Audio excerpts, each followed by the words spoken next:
Hello बच्चों। तो आज हम लोग इलेक्ट्रोकेमिस्ट्री का लेक्चर नंबर 3 को समझने वाले हैं। तो आइए हम लोग आज के टर्म्स को समझें।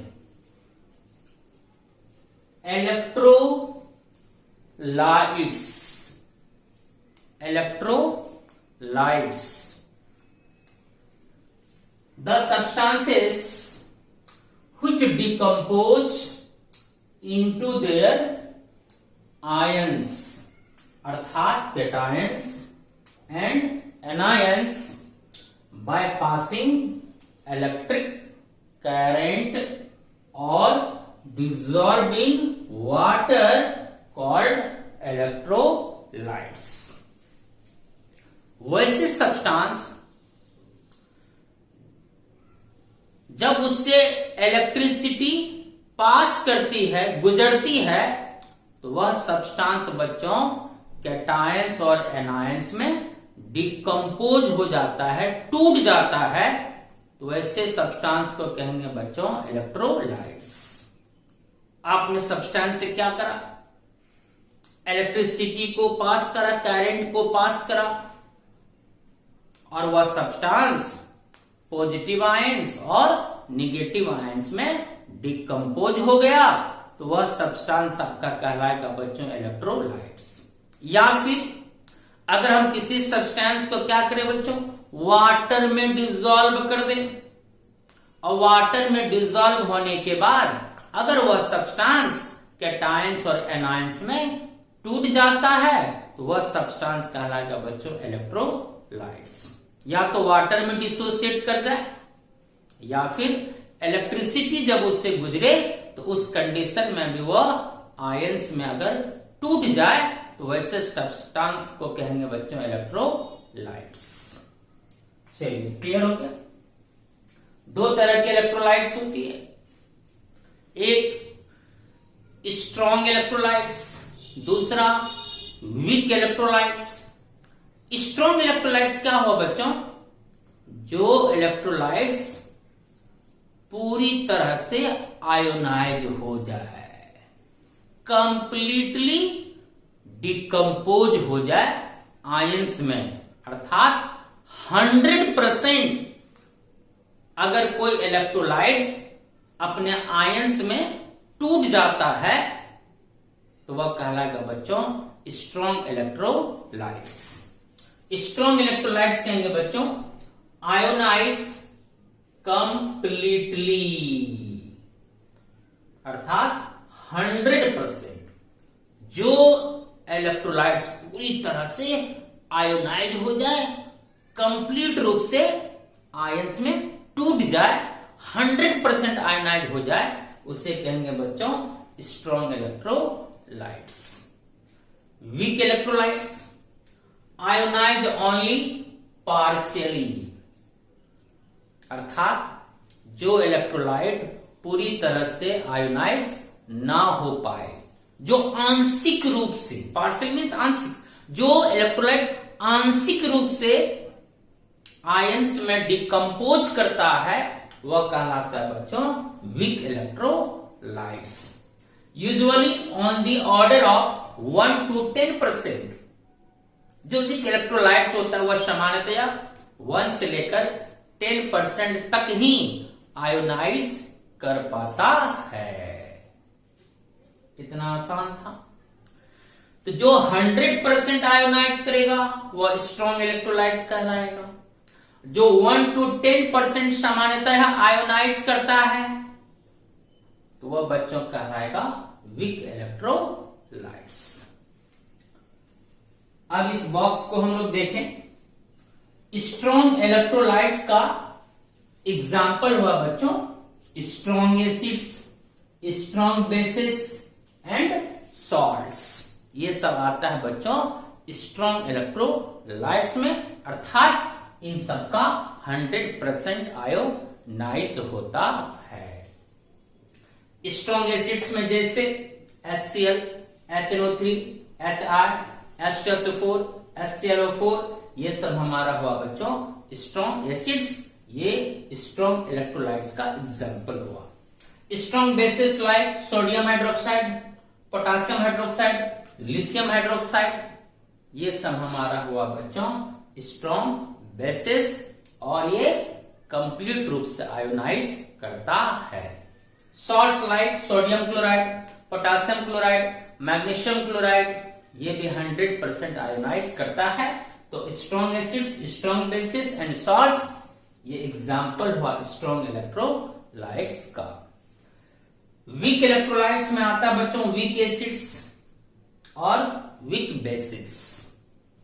Week acids like weak acids में आया hydrofluoric acid, carbonic acid, acetic acid, इस तरह से और भी बहुत सारे ऑर्गेनिक एसिड्स हैं जो वीक एसिड्स में आती है। वो 100% आयोनाइज नहीं करता है, इसमें पार्शियली रूप से आयोनाइजेशन होती है।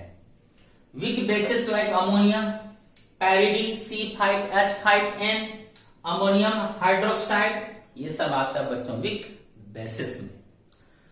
तो अगर कोई बेसिस वीक बेसिस है तो क्यों है? क्योंकि वो पूरी तरह से आयोनाइज नहीं करता, इसलिए वो होता है बच्चों वीक बेसिस। और कोई एसिड्स अगर स्ट्रॉन्ग एसिड्स है, कोई बेसिस स्ट्रॉन्ग बेस है तो क्यों है स्ट्रॉन्ग?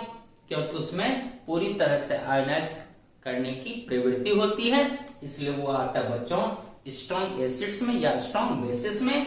ये सब एग्जाम्पल हुआ स्ट्रॉन्ग इलेक्ट्रोलाइट्स का, और ये एग्जाम्पल हुआ बच्चों वीक इलेक्ट्रोलाइट्स का। बहुत आसान है, समझ गए होंगे। इलेक्ट्रोलाइसिस क्या है? सिंपल है जी। इलेक्ट्रिसिटी, लाइसिस टूटना। तो the decomposition of any electrolyte into their ions by passing electricity called electrolysis। जब हम लोग इलेक्ट्रिसिटी को गुजारते हैं, इलेक्ट्रिसिटी के गुजरने से जब कोई इलेक्ट्रोलाइट आयंस में डिकम्पोज कर जाता है, टूट जाता है, तो वही प्रोसेस कहलाता है बच्चों इलेक्ट्रोलाइसिस। करंट के गुजरने से जब इलेक्ट्रोलाइट्स अपने आयंस में टूट जाता है, तो वही आयंस में टूटने की क्रिया को कहते हैं बच्चों इलेक्ट्रोलाइसिस। क्लियर हो गया? पिछले वीडियो में आपने मेटेलिक कंडक्टर्स के बारे में अच्छी तरह से स्टडी करी थी। आज हम लोग बच्चों अब करेंगे इलेक्ट्रोलाइटिक कंडक्टर्स, जिसकी आप कुछ स्टडी कर चुके हैं फर्स्ट लेक्चर में। इलेक्ट्रोलाइटिक कंडक्टर्स के बारे में मैंने क्या लिखाया था? वैसे कंडक्टर्स जिसमें करंट का फ्लो आयंस के मूवमेंट के कारण होता है, वो कहलाता बच्चों इलेक्ट्रोलाइटिक कंडक्टर्स। आपने देखा था मेटेलिक कंडक्टर्स में क्या हुआ था, उसमें करंट का फ्लो इलेक्ट्रॉन्स के मूवमेंट से होता है, और इसमें करंट का फ्लो होगा बच्चों due to movement of ions. Current flow due to movement of ions, यानी इसमें आयंस का मूवमेंट होता है, तब इसमें करंट का फ्लो होता है। Chemical change takes place by passing electricity, और जब यहां इलेक्ट्रिसिटी पास होगी तो यहां केमिकल चेंज आपको देखने को मिलेगा। अर्थात यहां कहीं ऑक्सीडेशन होगा, कहीं रिडक्शन होगा। ऑक्सीडेशन भी होगी, रिडक्शन भी होगी, तो यहां आपको केमिकल चेंज देखने को मिलेगा, जबकि मेटेलिक कंडक्टर में कोई केमिकल चेंज देखने को नहीं मिलता है। Electrolytic conduction increases with increase in temperature, और अगर हम यहां टेम्परेचर को बढ़ाएंगे तो यहां और अच्छी तरह से बच्चों इलेक्ट्रोलाइट का कंडक्शन होगा। जबकि मेटेलिक कंडक्टर में क्या था, टेम्परेचर के बढ़ने से कंडक्शन घट जाती है, जबकि यहां टेम्परेचर बढ़ाएंगे इलेक्ट्रोलाइटिक कंडक्शन और बढ़ेगा। आइए इसको हम लोग तस्वीर से समझते हैं। फुल्ली कॉन्सेंट्रेट रहेंगे बोर्ड पर। ये हमारा बच्चों, ये हमारा इलेक्ट्रोलाइटिक टैंक है, टैंक बीकर।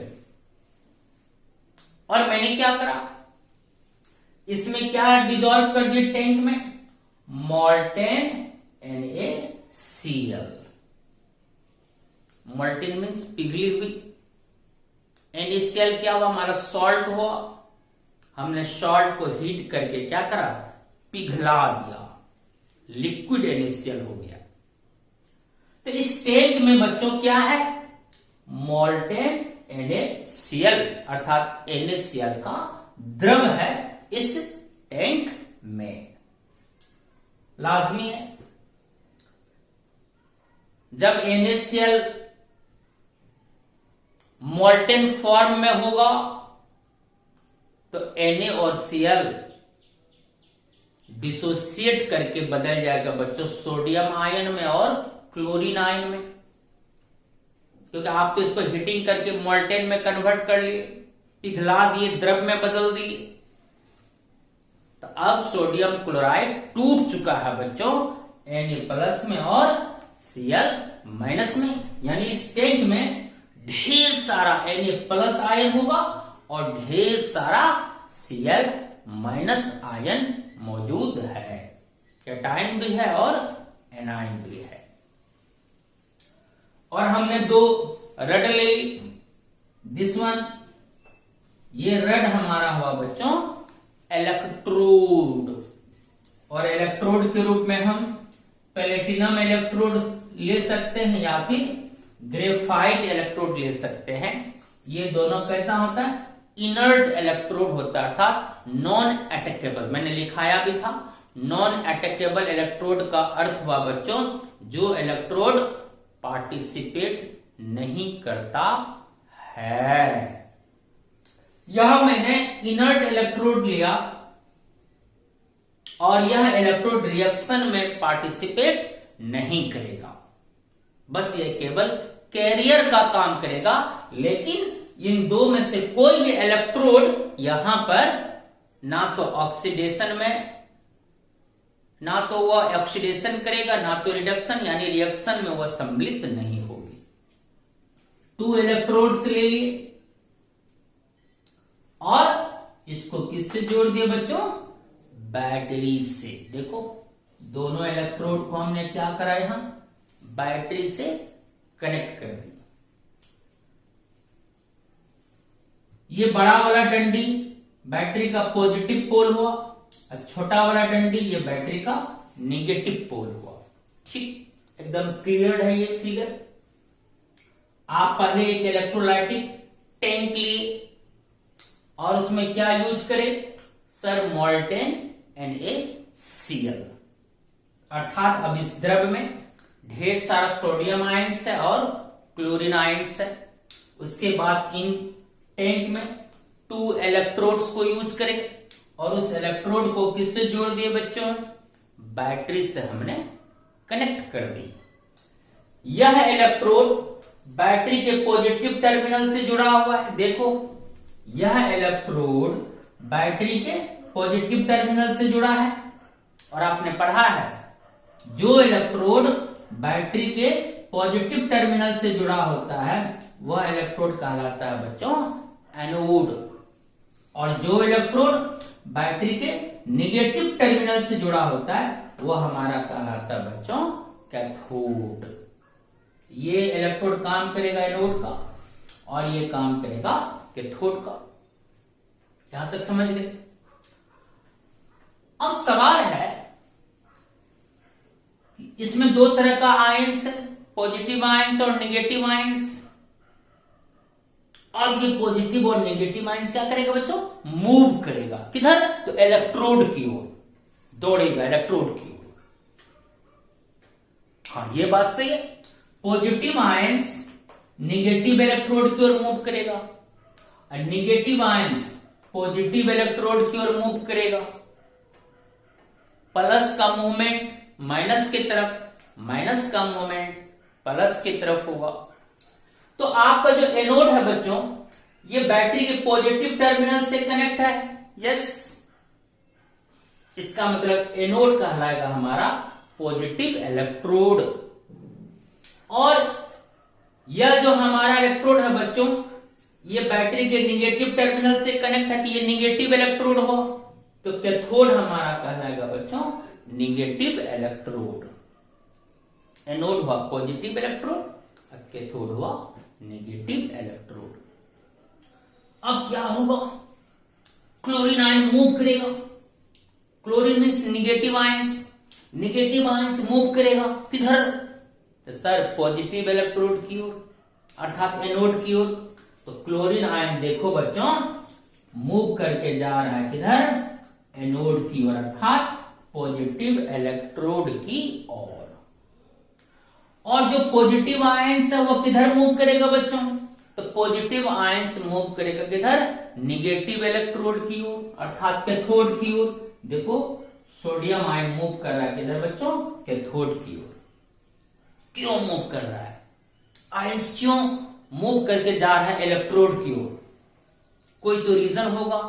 रीजन ये है बच्चों, ये आयंस इलेक्ट्रोड पर जाकर अपने चार्ज को उतारना चाहता है। ये चाहता है कि हम जल्दी से इलेक्ट्रोड पर जाएं और इलेक्ट्रोड पर जाकर हम अपने चार्ज को क्या करें बच्चों, न्यूट्रलाइज कर दें। यानी हम अभी चार्ज हैं, वो अपने चार्ज को डिस्चार्ज करना चाहता है, अर्थात पॉजिटिव आयंस पॉजिटिव चार्ज को हटाना चाहता है अपने से, नेगेटिव आयंस नेगेटिव चार्ज को अपने से हटाना चाहता है। तो चार्ज को न्यूट्रलाइज करने के लिए ही आयंस जो है वो इलेक्ट्रोड की ओर क्या करता है, मूव करता है। अब रीजन समझ गया कि आयंस इलेक्ट्रोड की ओर क्यों दौड़ता है। तो आयंस इलेक्ट्रोड की ओर इसलिए मूव करता है बच्चों, ताकि वह इलेक्ट्रोड पर पहुंचकर क्या करेगा, अपने चार्ज को न्यूट्रलाइज करेगा। प्लस वाला आयन अपना प्लस चार्ज हटाएगा, माइनस वाला आयन अपने माइनस चार्ज को हटाएगा। चार्ज को न्यूट्रलाइज करने के लिए, अर्थात डिस्चार्ज होने के लिए ही आयंस अपने अपने इलेक्ट्रोड की ओर मूव करता है। चलिए यहां तक बोलिए, समझ गए हर बात क्यों मूव करता है। अब मेरा एक सवाल होगा आप लोगों से, अब देखो क्लोरीन आयन ये निगेटिव चार्ज हुआ, तो निगेटिव आयन किधर मूव करेगा, तो सर निगेटिव आयन मूव करेगा पॉजिटिव इलेक्ट्रोड की ओर। ठीक, एकदम सही।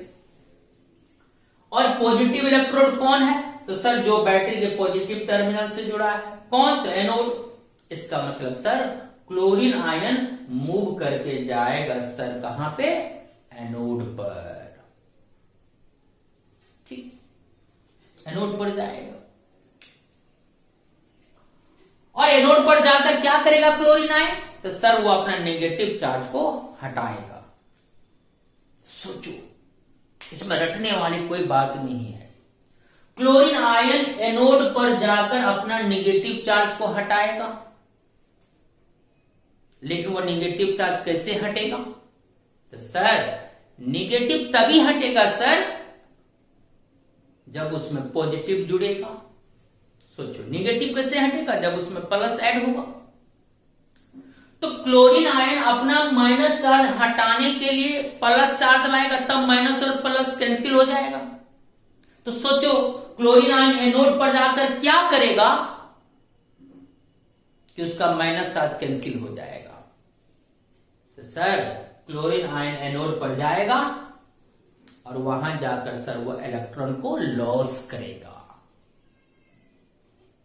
सर इलेक्ट्रॉन को लॉस करने पर पॉजिटिव चार्ज आती है, तो जैसे ही क्लोरीन आयन सर एनोड पर जाएगा, एनोड पर जाकर वह इलेक्ट्रॉन को लॉस करेगा और इलेक्ट्रॉन को लॉस करने पर सर पॉजिटिव चार्ज आएगा, वो पॉजिटिव इसके निगेटिव को क्या कर देगा बच्चों, कैंसिल कर देगा, तो चार्ज उसका उतर जाएगा। इसका मतलब क्लोरीन आयन एनोड पर जाकर अपने माइनस चार्ज को हटाने के लिए क्या करेगा, इलेक्ट्रॉन को लॉस करेगा। इसका मतलब इस इलेक्ट्रोड पर क्लोरीन आयन आकर क्या किया, इलेक्ट्रॉन को लॉस किया, तो ऑक्सीडेशन क्रिया निभाएगा क्लोरीन आयन एनोड पर आकर। आपको पता है जहां ऑक्सीडेशन होगा वो एनोड कहलाएगा, इसलिए ये एनोड है, तो यहीं आकर क्लोरीन आयन ऑक्सीडेशन करेगा। जहां भी ऑक्सीडेशन होगा एनोड इलेक्ट्रोड होगा, या इसी इलेक्ट्रोड पर आकर क्लोरीन आयन क्या करेगा बच्चों, ऑक्सीडेशन अर्थात इलेक्ट्रॉन को लॉस करेगा। लॉस ऑफ इलेक्ट्रॉन ऑक्सीडेशन कहलाता है। चूंकि इस इलेक्ट्रोड पर क्या हो रहा है, ऑक्सीडेशन, तो वो एनोड कहलाएगा, एनऑक्स। या वैसे सिंपली ऐसे भी बोल सकते हैं कि चूंकि ये पॉजिटिव टर्मिनल से जुड़ा है तो ये एनोड, एनोड पर क्या होता है बच्चों, ऑक्सीडेशन। अब हम यहां लिखते हैं बच्चों एट एनोड, एनोड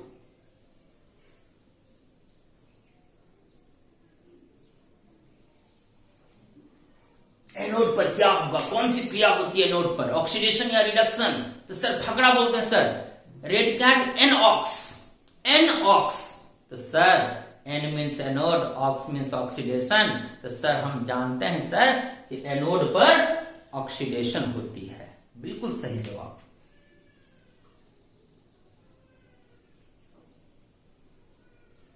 एनोड पर ऑक्सीडेशन होगी, एनऑक्स, एनोड पर ऑक्सीडेशन होगी।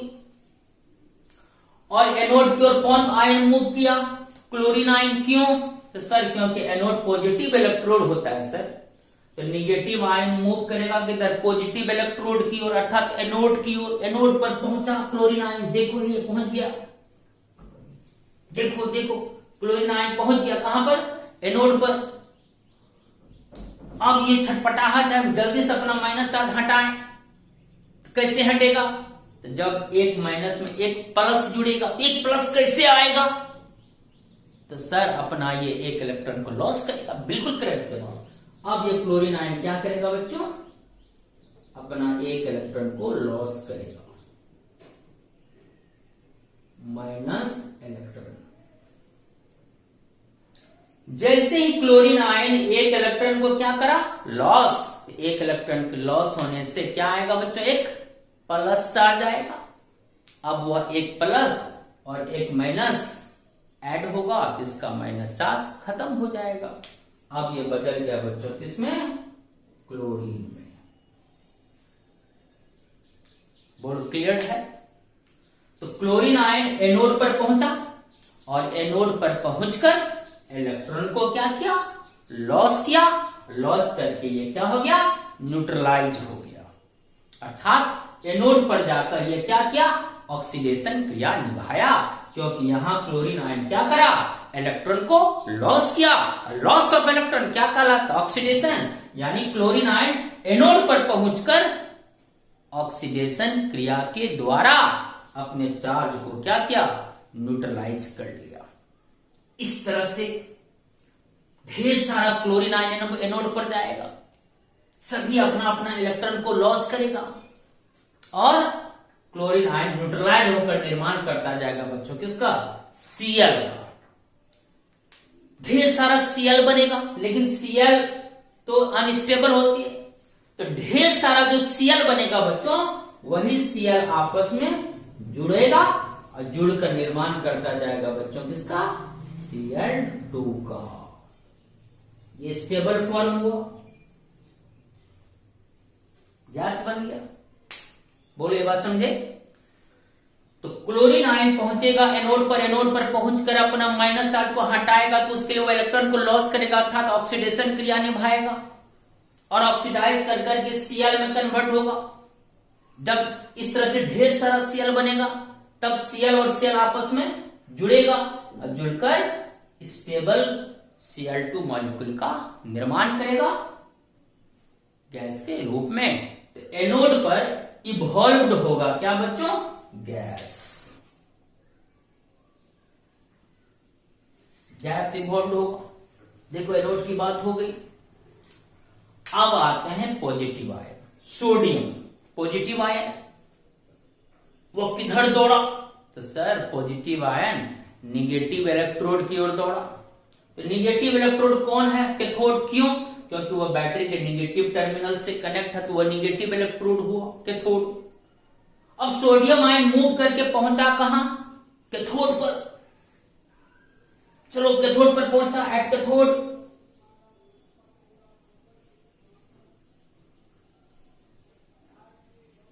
पहुंच गया कैथोड पर। अब कैथोड पर जाकर सोडियम आयन क्या करेगा? तो सर सोडियम अपना चार्ज को हटाएगा, प्लस चार्ज वो अपना हटाएगा। कैसे हटेगा प्लस चार्ज? जब उसमें एक माइनस जुड़ेगा। एक माइनस कैसे आता है? जब एक इलेक्ट्रॉन को गेन करेगा। सिंपल बात है भाई। तो सोडियम आयन कैथोड पर जाएगा और वहां जाकर क्या करेगा बच्चों? इलेक्ट्रॉन को गेन करेगा। Gain of electron, reduction. Cathode पर रिडक्शन होगी। Red cat, cat cathode, red reduction. Cathode पर क्या होती है? रिडक्शन होती है। कैथोड पर रिडक्शन होगा। सोडियम आयन मूव करके पहुंचा,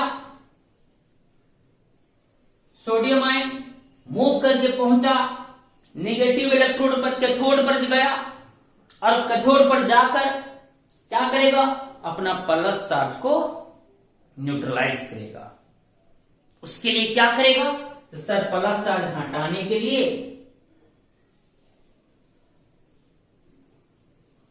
यह एक इलेक्ट्रॉन को गेन करेगा। तो सोडियम आयन कैथोड पर जाकर रिडक्शन क्रिया निभाया, इलेक्ट्रॉन को गेन किया। गेन ऑफ इलेक्ट्रॉन रिडक्शन कहलाता है। देखो सोडियम आयन एक इलेक्ट्रॉन को गेन किया, ऐड किया, प्लस ई प्लस इलेक्ट्रॉन मतलब गेन किया। और जैसे ही एक इलेक्ट्रॉन गेन करेगा तो क्या होगा? एक इलेक्ट्रॉन के गेन होने से एक माइनस चार्ज आएगा। वह एक माइनस पहले से मौजूद एक प्लस चार्ज को न्यूट्रलाइज कर देगा और सोडियम बदल जाएगा किसमें बच्चों? सॉलिड में। इस तरह से एनोड पर ऑक्सीडेशन हुआ और कैथोड पर रिडक्शन हुआ। देखो क्रिया हो गई। अब देखो क्या हुआ। क्लोरीन आयन कहां आया? एनोड पर आया। यहां आकर इलेक्ट्रॉन को क्या किया? लॉस किया। इलेक्ट्रॉन को यहां क्या आकर क्या? लॉस किया।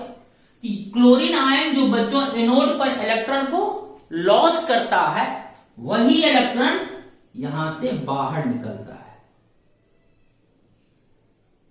यहां से इलेक्ट्रॉन क्या होगा? बाहर निकलेगा। क्लोरीन आयन आया एनोड पर, एनोड पर आकर इलेक्ट्रॉन को क्या किया? लॉस किया। अब वही इलेक्ट्रॉन, क्लोरीन ने जो इलेक्ट्रॉन लॉस किया, वही इलेक्ट्रॉन देखो इस एनोड से क्या हो रहा है बच्चों? बाहर निकल रहा है। और यहां जाएगा ये इलेक्ट्रॉन घूम के सर्किट में फिर इधर आएगा।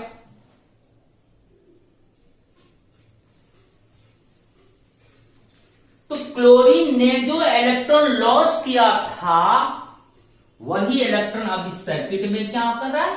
घूम रहा है। ये इलेक्ट्रॉन यहां लॉस हुआ, वही इलेक्ट्रॉन यहां से निकला, बैटरी से गुजरते हुए फिर इस एनोड पर जाके वो आ गया। अब जब ये इलेक्ट्रॉन यहां आता है, तो वही सोडियम आयन यहां आकर इसी इलेक्ट्रॉन को क्या करता है? गेन करता है। यानी जिस इलेक्ट्रॉन को क्लोरीन ने लॉस किया था, उसी इलेक्ट्रॉन को सोडियम आयन कैथोड पर जाकर क्या करता है बच्चों? गेन करता है। बोलो फुली क्लियर? फिर से बात सुनो। क्लोरीन आयन एनोड पर आया, एनोड पर आके इलेक्ट्रॉन को क्या किया? लॉस किया। अब वही लॉस इलेक्ट्रॉन देखो इस सर्किट में घूम रहा है, फिर कैथोड पर जाकर एक्सेप्ट हो रहा है। जब वो इलेक्ट्रॉन कैथोड पर आता है, तो सोडियम आयन कैथोड पर पहुंचकर इसी इलेक्ट्रॉन को क्या करता है? बोलो बोलो, गेन करता है। तो क्लोरीन ने जो इलेक्ट्रॉन लॉस करा, उसी इलेक्ट्रॉन को सोडियम आयन कैथोड पर जाकर क्या करता है? गेन करता है और गेन करके न्यूट्रलाइज हो जाता है। क्या हुआ, इसमें देख लो आयंस का क्या हुआ, मूवमेंट हुआ बच्चों। आयंस के मूवमेंट से ही इस सर्किट में क्या दौड़ा, इलेक्ट्रॉन्स दौड़ा, तो करंट यहां प्रोडक्शन होगा। आपको पता है इलेक्ट्रॉन और करंट का दिशा अपोजिट होता है। अभी आप देखें कि इलेक्ट्रॉन एनोड से जा रहा है किधर, कैथोड की ओर, ऐसे ऐसे मूव कर रहा है इलेक्ट्रॉन, तो करंट इसका अपोजिट मूव करेगा, ऐसे मूव करेगा, तो करंट का डायरेक्शन बच्चों ये हो जाएगा।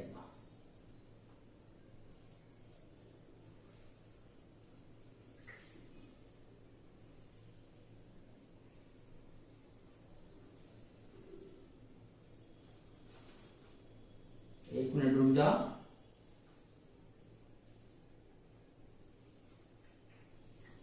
ये करंट का डायरेक्शन हो जाएगा जस्ट अपोजिट टू इलेक्ट्रॉन्स। ये हुआ फुल कॉन्सेप्ट, एकदम आसान है। मोल्टेन इनिशियल, यस, 2 इलेक्ट्रोड है, positive electrode anode, negative electrode cathode. Chlorine ion negative charge है, तो नेगेटिव आयन मूव करेगा पॉजिटिव इलेक्ट्रोड अर्थात एनोड की ओर, वहां जाकर अपना चार्ज को उतारना चाहता है। उसके लिए वह इलेक्ट्रॉन को लॉस किया, ऑक्सीडेशन क्रिया निभाया और ऑक्सीडाइज करके अपना न्यूट्रलाइज हो गया। फिर वो इलेक्ट्रॉन एनोड से निकलकर सर्किट में से गुजरते हुए कैथोड पर आके वो इलेक्ट्रॉन आएगा, तब सोडियम आयन भागेगा कैथोड की तरफ, सोडियम पॉजिटिव चार्ज भागेगा नेगेटिव इलेक्ट्रोड कैथोड की ओर, और कैथोड पर जाकर उस इलेक्ट्रॉन को क्या करेगा बच्चों, गेन करेगा। गेन करने के बाद अपना पॉजिटिव चार्ज को न्यूट्रलाइज करेगा, और न्यूट्रलाइज करके वह बदल जाएगा किसमें बच्चों, सॉलिड स्टेट में। ये थी इसकी कहानी। मैं उम्मीद करूंगा कि आप पूरी तरह से इसको समझ गए होंगे। इसमें आपने देखा करंट जो फ्लो हो रहा है due to movement of ions. Ions के मूवमेंट से ही यहां इलेक्ट्रॉन का मूवमेंट होना शुरू हुआ, तब जाके यहां करंट का क्या हुआ बच्चों, फ्लो हुआ। चलिए, मैं उम्मीद करूं, आई होप कि आप बिल्कुल अच्छी तरह से समझ गए होंगे। मैंने अच्छी तरह से टाइम दिया आपको ये समझाने में, ऑक्सीडेशन रिडक्शन क्यों हुआ, कहां हुआ। चलिए स्क्रीनशॉट लीजिए, फिर हम आगे।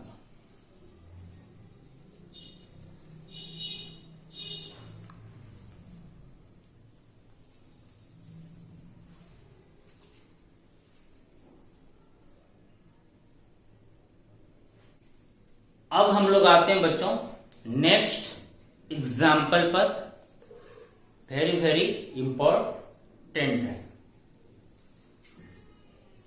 अब इसमें क्या है, इस बार बच्चों इलेक्ट्रोलाइटिक टैंक में मोल्टेन NaCl ना यूज करके हमने यूज करा बच्चों एक्वस NaCl। टैंक में हमने वाटर ली पहले, और उस वाटर में क्या डिसॉल्व कर दी बच्चों, सोडियम क्लोराइड को, एक्वस NaCl। इससे पहले केस बताए थे मोल्टेन NaCl, उसमें NaCl को मेल्ट कर दिए थे। और इस बार हमने क्या करा, वाटर में डिसॉल्व कर दी बच्चों NaCl। अब यहां वाटर भी है और NaCl भी है, अर्थात एक्वस NaCl सॉल्यूशन है इस इलेक्ट्रोलाइटिक टैंक में। अब क्या है, अगर हम वाटर में NaCl को डिसॉल्व करेंगे तो NaCl तो टूटेगा ही सोडियम आयन और क्लोरीन आयन में, साथ ही साथ बच्चों वाटर भी आयोनाइज हो जाएगा। अगर आप इलेक्ट्रोलाइट को वाटर में डालेंगे तो इलेक्ट्रोलाइट के साथ साथ इस केस में वाटर भी आयोनाइज हो जाता है। इससे पिछले जो केस पढ़े थे मोल्टेन NaCl, उसमें केवल NaCl था, वहां वाटर नहीं थी। हमने NaCl को मेल्ट करके इलेक्ट्रोलाइटिक टैंक में यूज किया था, लेकिन यहां क्या है कि हमने वाटर में NaCl को डिजोल्व किया। NaCl तो आयंस में टूटा ही साथ वाटर भी यहां आयोनाइज होगा। NaCl टूटेगा Na प्लस में और Cl माइनस में, और वाटर आयोनाइज होकर देगा बच्चों H प्लस और OH minus. H plus OH minus में वाटर आयोनाइज हो जाएगा। अब यहां क्या है, दो कैटायन भी है और दो एनायन भी हो गया। NaCl का कैटायन और वाटर का कैटायन, NaCl का एनायन और वाटर का एनायन, दो पॉजिटिव चार्ज वाला और दो निगेटिव चार्ज वाला। अब क्या होगा, बाकी सिस्टम वही है बच्चों। यह इलेक्ट्रोड बैटरी के पॉजिटिव टर्मिनल से कनेक्ट है, यह हमारा एनोड हुआ पॉजिटिव इलेक्ट्रोड। यह इलेक्ट्रोड बैटरी के निगेटिव टर्मिनल से कनेक्ट हुआ, यह मेरा कैथोड हुआ निगेटिव इलेक्ट्रोड। तो आपका जो निगेटिव आयंस है वो पॉजिटिव इलेक्ट्रोड की ओर भागेगा। पॉजिटिव इलेक्ट्रोड कौन है मेरा बच्चों, एनोड। अब यह निगेटिव आयंस मूव करके आएगा बच्चों कहां पर, एनोड पर, और एनोड पर जाकर यह अपना निगेटिव चार्ज को न्यूट्रलाइज करेगा, अर्थात ऑक्सीडेशन करके वो अपना निगेटिव चार्ज को न्यूट्रलाइज करेगा।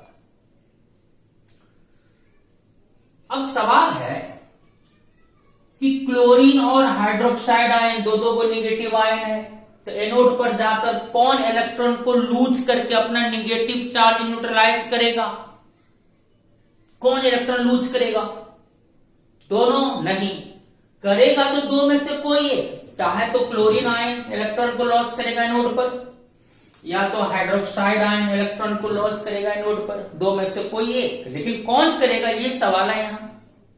आप बोलोगे सर मैं बताऊं, यस बोलो सर, इन दोनों में जिसमें इलेक्ट्रॉन को लूज करने की टेंडेंसी अधिक होगी वही एनोड पर जाकर इलेक्ट्रॉन को लूज करेगा। बिल्कुल करेक्ट जवाब। दो एनायन है यहां, दोनों में कंपटीशन है कि कौन इलेक्ट्रॉन लूज करेगा एनोड पर जाकर। तो एनोड पर जाकर कौन लूज करेगा, जिसमें इलेक्ट्रॉन को लूज करने की टेंडेंसी अर्थात प्रवृत्ति ज्यादा होगी। तो वही जानना है कि क्लोरीन आयन और हाइड्रोक्साइड आयन में किसमें इलेक्ट्रॉन को लूज करने की टेंडेंसी ज्यादा होगी। जिसमें ज्यादा होगी वही एनोड पर जाकर इलेक्ट्रॉन को लूज करेगा, लूज करके अपना नेगेटिव चार्ज को न्यूट्रलाइज करेगा। अगर हम इलेक्ट्रोनेगेटिविटी से समझें तो क्लोरीन से ज्यादा इलेक्ट्रोनेगेटिविटी ऑक्सीजन का होता है, क्योंकि हाइड्रोक्साइड आयन में माइनस चार्ज किस पर है बच्चों, ऑक्सीजन पर। OH में वो जो माइनस चार्ज किसका है, वो ऑक्सीजन का है। तो क्लोरीन से अधिक इलेक्ट्रोनेगेटिविटी ऑक्सीजन की होती है, और जिसकी इलेक्ट्रोनेगेटिविटी ज्यादा उसमें इलेक्ट्रॉन को गेन करने की टेंडेंसी ज्यादा होती है। क्योंकि आपने इलेक्ट्रोनेगेटिविटी का डिफिनेशन 11th में पढ़ा था। जो बॉन्डेड इलेक्ट्रॉन को अपनी तरफ अट्रैक्ट करता है, जिस एबिलिटी से गेन करता है बॉन्डेड इलेक्ट्रॉन को, वही उसका इलेक्ट्रोनेगेटिविटी कहलाती है। तो जिसका इलेक्ट्रोनेगेटिविटी ज्यादा का मतलब हुआ बच्चों को उसमें इलेक्ट्रॉन को गेन करने की टेंडेंसी ज्यादा है, लूज करने की टेंडेंसी ज्यादा नहीं है, गेन करने की टेंडेंसी ज्यादा है। तो क्लोरीन और O में अगर कंपेयर करें तो O में इलेक्ट्रॉन को गेन करने की टेंडेंसी ज्यादा है, अब क्लोरीन में इलेक्ट्रॉन को गेन करने की टेंडेंसी कम है। अब बता, अगर ऑक्सीजन में, क्योंकि ऑक्सीजन का इलेक्ट्रोनेगेटिविटी तो क्लोरीन से ज्यादा है, तो ऑक्सीजन में इलेक्ट्रॉन को गेन करने की टेंडेंसी ज्यादा है,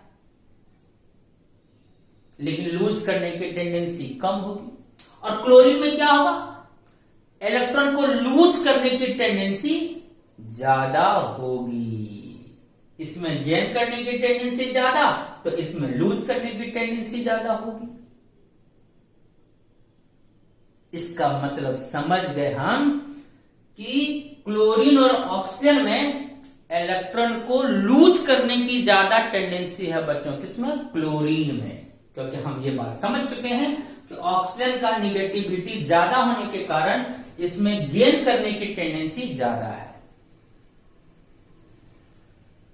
इसके कंपैरिजन में क्लोरीन में इलेक्ट्रॉन को लूज करने की टेंडेंसी ज्यादा होगी। इसका मतलब हो गया यहां से कौन जाएगा? क्लोरीन पहुंचेगा कहां पर? एनोड पर पहुंच गया, एट एनोड। फकरा बोलो, एन ऑक्स। एनोड पर कौन क्रिया होगी बच्चों? ऑक्सीडेशन।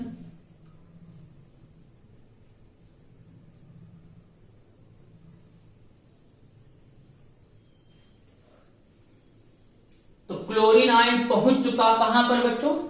एनोड पर।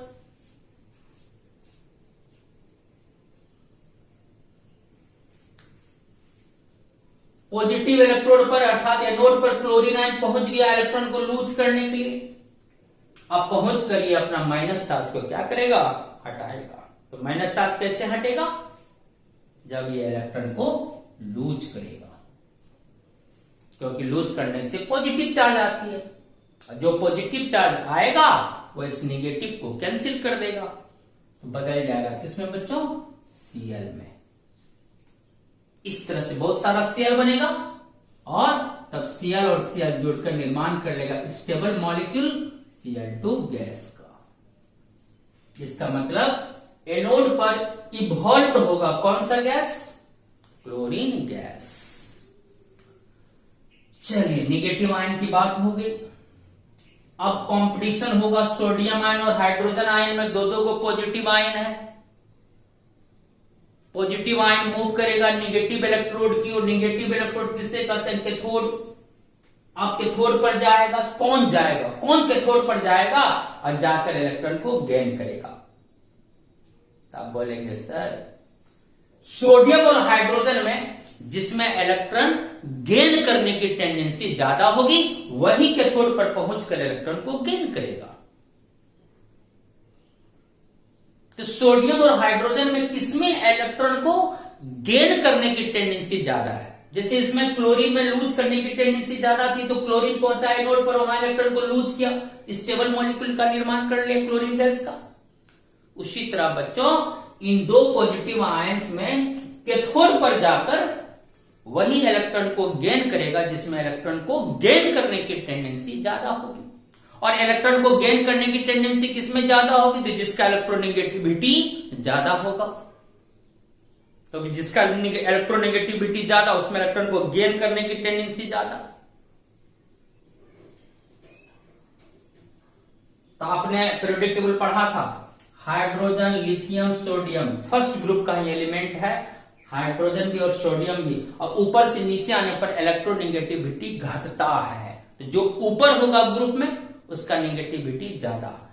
तो सोडियम से ऊपर है हाइड्रोजन, इसका मतलब हाइड्रोजन की नेगेटिविटी सोडियम से ज्यादा है। अब याद करो, हाइड्रोजन, लिथियम, सोडियम, ये ट्रेंड देखो, फर्स्ट ग्रुप में आता है सब एलिमेंट, और ऊपर से नीचे आने पर इलेक्ट्रोनेगेटिविटी घटती है। सोडियम का नेगेटिविटी कम, हाइड्रोजन का ज्यादा। इसका मतलब इन दोनों में हाइड्रोजन का नेगेटिविटी ज्यादा है। जिसका नेगेटिविटी ज्यादा उसमें इलेक्ट्रॉन को गेन करने की टेंडेंसी ज्यादा। इसका मतलब सोडियम से ज्यादा इलेक्ट्रॉन को गेन करने की टेंडेंसी है किसमें बच्चों? हाइड्रोजन में। क्योंकि हाइड्रोजन का नेगेटिविटी ज्यादा है, मोर इलेक्ट्रॉन गेन टेंडेंसी। इसका मतलब समझ गए? यहां से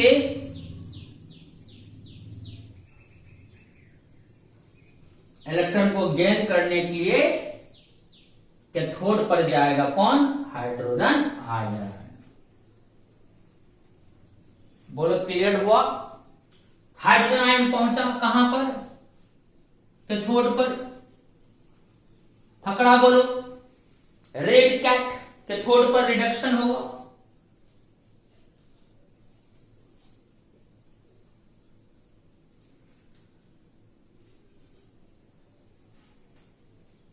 और रिडक्शन कौन करेगा? जिसमें इलेक्ट्रॉन गेन करने की टेंडेंसी ज्यादा है, तो वो किसमें? हाइड्रोजन में। तो हाइड्रोजन आयन पहुंचा और यहां आकर ये इलेक्ट्रॉन को क्या किया बच्चों? गेन किया।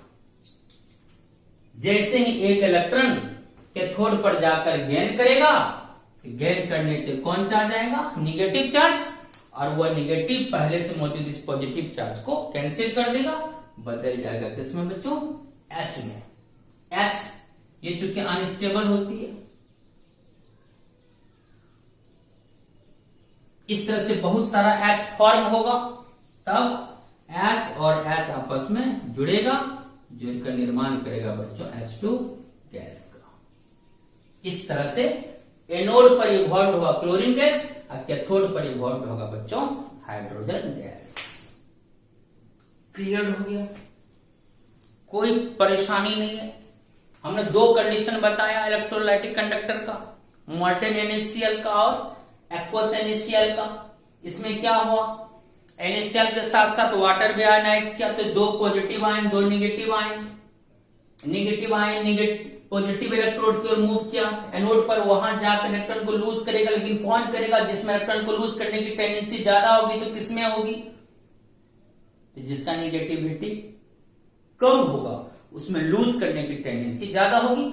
ऑक्सीजन से कम निगेटिविटी होता है क्लोरीन का, इसलिए क्लोरीन मूव करके गया एनोड पर, एनोड पर जाकर इलेक्ट्रॉन को लॉस किया, लॉस करके क्लोरीन मॉलिक्यूल का निर्माण कर लिया। अब इन दोनों में सोडियम और हाइड्रोजन आयन में कौन जाएगा कैथोड पर? पॉजिटिव आयन मूव करेगा निगेटिव इलेक्ट्रोड अर्थात कैथोड पर, कैथोड पर जाकर क्या करेगा? रिडक्शन क्रिया निभाएगा, इलेक्ट्रॉन को गेन करेगा। लेकिन गेन कौन करेगा? जिसमें इलेक्ट्रॉन को गेन करने की टेंडेंसी ज्यादा होगी। तो गेन करने की टेंडेंसी किसमें ज्यादा होगी? तो जिसका निगेटिविटी ज्यादा होगा। तो सोडियम से ज्यादा निगेटिविटी हाइड्रोजन का, इसलिए हाइड्रोजन पहुंचा कहां पर? कैथोड पर। कैथोड पर जाकर क्या किया? इलेक्ट्रॉन को गेन किया, गेन करके न्यूट्रलाइज होकर हाइड्रोजन गैस का निर्माण कर लिया। मस्त कॉन्सेप्ट है, बोलो फुल्ली क्लियर हो। फिर यहां वही बात दिखा सकते हो, यहां क्लोरीन आयन आया एनोड पर, यहां आकर इलेक्ट्रॉन को लॉस किया, तो वही इलेक्ट्रॉन यहां से निकलेगा इलेक्ट्रोड से। ये इलेक्ट्रॉन घूमते घूमते कहां आएगा बच्चों? कैथोड पर। वे यही इलेक्ट्रॉन जब कैथोड पर आता है तो हाइड्रोजन आयन कैथोड पर पहुंचकर इसी इलेक्ट्रॉन को क्या करता है बच्चों? गेन करता है। तो क्लोरीन आयन के द्वारा जो एनोड पर इलेक्ट्रॉन लॉस हुआ, वही इलेक्ट्रॉन जब इस सर्किट में कंडक्ट हुआ तो वह आया कैथोड पर, और तब हाइड्रोजन गया कैथोड पर, कैथोड पर जाकर उसी इलेक्ट्रॉन को वो क्या किया बच्चों? गेन किया। इलेक्ट्रॉन का ये डायरेक्शन हुआ, ये डायरेक्शन हो जाएगा बच्चों करंट का, आई का। सिंपली आई लिख सकते हैं करंट। इलेक्ट्रॉन का डायरेक्शन ऐसे, तो करंट का डायरेक्शन ऐसे होगा। अब आपके हाथ में हर चीज है। मोल्टेन NaCl में भी बता सकते हो कि कौन ऑक्सीडेशन करेगा, कौन रिडक्शन, तो क्या बनेगा।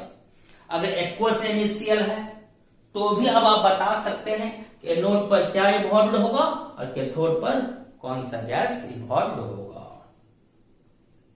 साफ सुथरा स्टडी। चलिए स्क्रीनशॉट लीजिए, फिर हम